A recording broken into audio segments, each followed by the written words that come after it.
So for you, Chelsea, Métis in Space is, and just the work that you do of being this outward scholar and activist, what is like the most efficient ways to like make more funding for these collective engagements?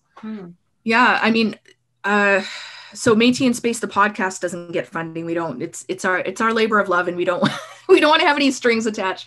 But yeah, we were able to raise money for the Métis in Space Land Trust. We were able to purchase 160 acres of land, put it into a trust so that the ongoing poverty of Métis people, which we also experience, is not going to endanger that land. We can hold it over generations. And that was totally only possible because, we had a social media presence and people knew about the project and were like, hey, here's some money. So, I think about a lot of the things that are happening right now too. Bekiwewan camp in Edmonton, which is a prayer camp for sort of to address, houseless peoples, has been successful even during a pandemic because they're able to get their calls out. Here's the materials we need.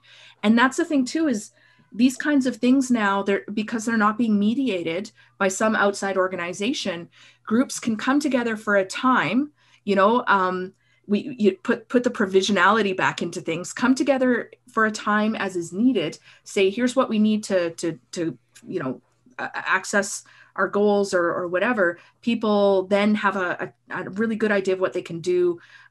They send the help directly and the thing gets done. So people who are able to do they say, here's what we need to allow us to do it, wash the dishes, send us firewood, drop off some gas, whatever. And I think that is so much more powerful than any sort of form of mediated charity work or good intentions. People doing the thing, and others are helping to the extent that they can, whether it's in person or not. So it's about traditional governance too, right? Oh yeah. That like those collectivity things dissolve when they're not needed anymore, which is something we've forgotten, right? Yeah. Like particularly looking at Métis governance, but this is not just true of us, is, we had provisional governments, not because, that we're just so temporary, but because we do things, we bring together governance structures when we need them. And when we don't need them, we get rid of them.